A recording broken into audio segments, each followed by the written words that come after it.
Hello साहब, तिवारी जी के यहाँ से बोल रहा हूँ। अच्छा बताइए। सीए आपके, उन्होंने मेरे को बताया था कि मैं आपको थोड़ा सा फोन करके इन्फॉर्म कर दूंगा। साहब, टाइम है आपके पास? करी तो बात हुई थी तिवारी जी से मेरी, वो बता रहे थे टीडीएस वगैरह के नहीं, बारे में। टीडीएस का तो हो गया, टीडीएस का हो गया। मैं आपको सिर्फ इन्फॉर्म, अभी आपकी बुक देख रहा था मैं, तो तिवारी जी बता रहे थे सीए, वो कह रहे थे कि मैं थोड़ा सा आपको बता दूं, जी जी बताइए। क्योंकि वो ऐसा है ना, टैक्स वैक्स का फिर काम फिर लटक गया था सर। नहीं बताइए।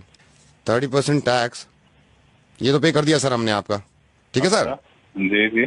10% टीडीएस भी आपका, तिवारी जी ने कहा था टीडीएस। हाँ तो ये तो पता ही है, मेरे को बता दिया था उन्होंने। इसके दो ना फायदे बता रहा था इसको मैं आपके। तो सर 30% जो टैक्स कटा है आपका, क्योंकि सर आपका स्लैब जो है वो 12 लाख से ऊपर है, तो 30% टैक्स कटने का फायदा ये है सर, कम से कम कल को इनकम टैक्स का डंडा तो नहीं होगा।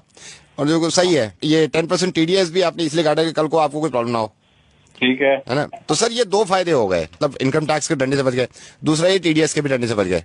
क्या कहना चाह रहे हो? ये तो मुझे भी पता है। नहीं, मैं नहीं, कम से कम इस जिम्मेदारी से बच गए ना। क्या कह रहे हो यार? सर मैं ये कह रहा हूँ, ये देने के बाद आपके ऊपर से जिम्मेदारी हट गई, आप कल को पागल है कि एक ही बात 30% को पकड़ लिया तूने? मेरे को पता नहीं है ये बात। ये तो पता है सर आपको। तो 30% टैक्स दे दिया तो इनकम टैक्स का डंडा आप पे नहीं पड़ेगा, आपकी जिम्मेदारी खत्म, आप बुरा मत मानिए सर। लेकिन इनका डंडा पड़ गया, ये क्या होगा फिर? यार रोजे रमजान में गालियां दिलवाएगा, क्या रह गया? सर ये क्या सर 2.5% ज़कात है? 2.5% ज़कात।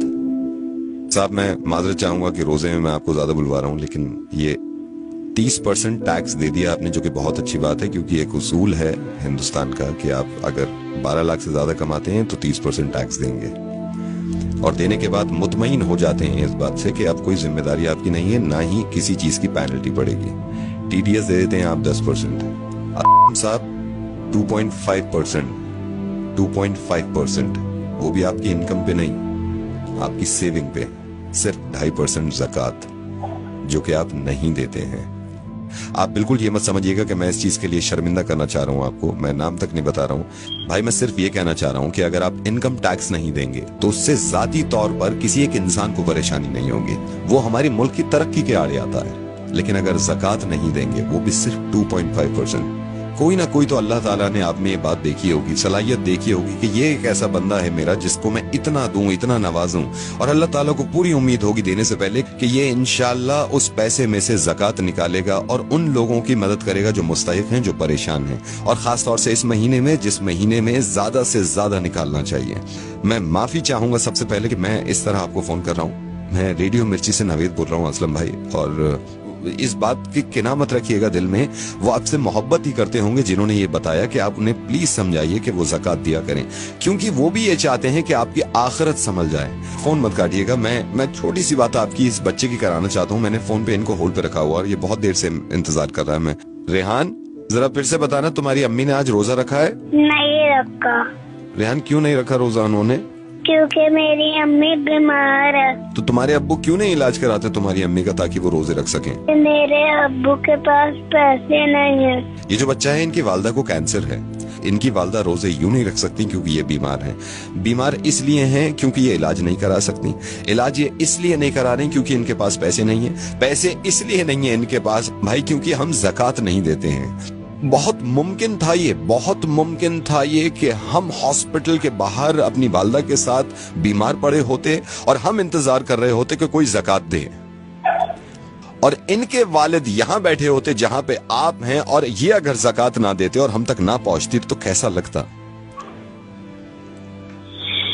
आपके माशाल्लाह 2 मासूम बहुत प्यारे बच्चे हैं, और मैं ये दुआ करूंगा कि इंशाल्लाह बहुत लंबी उम्र हो उनकी और बहुत तरक्की करें वो। टैक्स नहीं देते हम तो कितना घबरा जाते हैं कि नोटिस आ जाएगा इनकम टैक्स की तरफ से। ज़कात नहीं देते हम तो जिसकी माफी नहीं है और उस नोटिस का कोई बदल नहीं होगा। मैं ये नहीं कह रहा हूं कि आप किसको दें, आप जिसको सही समझे, जिसको लगे कि मुस्तहिक है, उसको ज़कात दीजिए। इंशाअल्लाह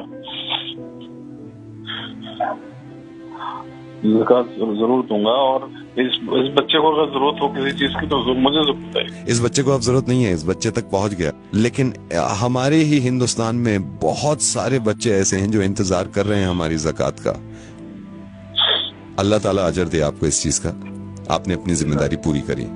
एक जिम्मेदारी आपकी बन जाती है, ये जो आपने सुना है इस चीज को दूसरों तक पहुंचाइएगा और यकीन मानिए इस बात का कि इतने अच्छे कौम में लोग हैं, उनके दिल इतने अच्छे हैं, कहीं ना कहीं वो या तो भूल जाते हैं या थोड़ा सा मिसगाइड हो जाते हैं। इंशाल्लाह जरूर लोग एक दूसरे की मदद करेंगे और ज़कात निकालेंगे। मैं इंशाल्लाह फिर आपसे बात करूंगा। अल्लाह हाफिज।